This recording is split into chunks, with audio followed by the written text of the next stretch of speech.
بات ہے ایک جنگل کی اور وہاں ایک کوا رہتا تھا. آپ جانتے ہیں نا کوے کا رنگ بڑا کالا سیاہ ہوتا ہے، مگر وہ بڑا خوش تھا، بہت انجوائے کر رہا تھا لائف کو. طرح طرح کے کھانے کھاتا اور رات ہوتی تو کسی بھی خوشبودار درخت پر جا کر رات بسر کرتا، انجوائے کر رہا تھا اپنی لائف کو. اچانک اس کی نظر ایک سفید کبوتر پر پڑی. وہ سوچنے لگا کہ میں کالا اور یہ سفید، یہ کتنا خوبصورت ہے، کتنا اچھا لگ رہا ہے، مجھ سے زیادہ خوش تو یہ ہوگا. اب اسی خیال میں وہ پریشان رہنے لگا اور اسے رات کو نیند بھی نہ آئے. ایک دن وہ کبوتر کے پاس پہنچا اور کہا کہ تم کتنے خوش نصیب ہو، تمہارا رنگ سفید ہے اور میں تو کالا ہوں، تم سے زیادہ خوش تو کوئی نہیں ہوگا.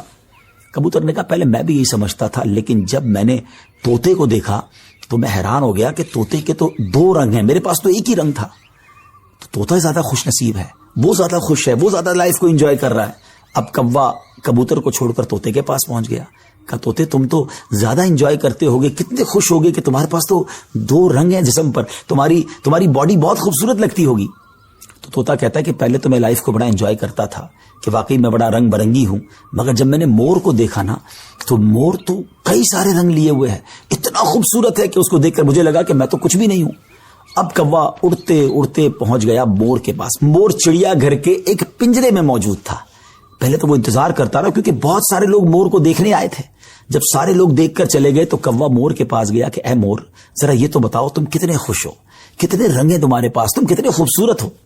مور کہتا ہے پہلے تو میں یہی سمجھتا تھا کہ ہاں میں بہت خوبصورت ہوں، مگر پھر میں نے غور کیا کہ اسی خوبصورتی کی وجہ سے تو چڑیا گھر میں قید ہو گیا ہوں. روزانہ ہزاروں لوگ مجھے دیکھنے آتے ہیں مگر میں آزاد نہیں ہوں. اور پھر میں نے بڑا غور کیا کہ وہ کون سا پرندہ ہے جو چڑیا گھر میں قید نہیں ہے. تو مجھے سمجھ آئی کہ کوا ہی ایک پرندہ ایسا ہے جو چڑیا گھر میں قید نہیں ہوتا، اس کو کوئی قید نہیں کرتا. ناظرین، کوے نے جب یہ سنا تو اسے احساس ہوا کہ میں بھی اپنی جگہ پر واقعی خوش نصیب ہوں. اب یہاں بظاہر تو یہ ایک فرضی واقعہ ہے، لیکن اگر اس کو ہم اپنی زندگیوں پر امپلیمنٹ کریں، اپنے بارے میں سوچیں. ہمارے پاس بہت کچھ ہے، لیکن جب کسی کو ہم سے زیادہ والے کو ہم دیکھتے ہیں نا تو ہمیں اپنی چیزیں کمتر نظر آنے لگتی ہیں. اپنا گھر چھوٹا لگنے لگتا ہے، اپنی موٹر سائیکل، اپنی گاڑی، اپنی سائیکل وہ ہمیں بڑی کمتر لگتے ہیں جب کسی کی بڑی گاڑی دیکھتے ہیں، کسی کا بڑا گھر دیکھتے ہیں، کسی کی لائف سٹائل کو دیکھتے ہیں. جو ہے اس پر انجوائے نہیں کرتے بلکہ اس پر شکوہ کرتے ہیں، ناشکری کرتے ہیں. اس طرح زندگی نہیں گزرے گی. اگر آپ ہمیشہ اپنے سے آگے والوں کو دیکھتے رہیں گے تو آپ پریشان ہی رہیں گے.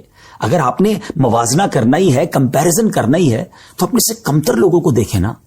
کئی لوگ بڑی مشکل زندگی گزار رہے ہیں. اللہ نے مجھے اور آپ کو بہت خوشحال رکھا ہے. جی ہاں، اب بھی ہم لاکھوں کروڑوں سے اچھے ہیں، لیکن مسئلہ یہ کہ ہمیں تو آگے والوں کو دیکھ کر ڈیمورلائز ہونا ہوتا ہے. شکر ادا کیجئے. اور سبحان اللہ، میرے رب کا تو وعدہ بھی ہے نا قرآن میں، لَإِن شَكَرْتُمْ لَأَزِيدَنَّكُمْ، تم میرا شکر ادا کرو میں تمہیں اور دوں گا. تو جب آپ اللہ کا شکر ادا کر رہے ہوتے ہیں نا کہ یا اللہ تو نے مجھے کروڑوں سے اچھا بنایا، تو وہ اور عطا فرماتا ہے، آپ اور آگے بڑھتے ہیں. تو بہرحال یہ چھوٹی سی حکایت ہے، اللہ کرے اس سے سبق لیں، ناشکری چھوڑ دیں اور شکر ادا کرنے والے بن جائیں.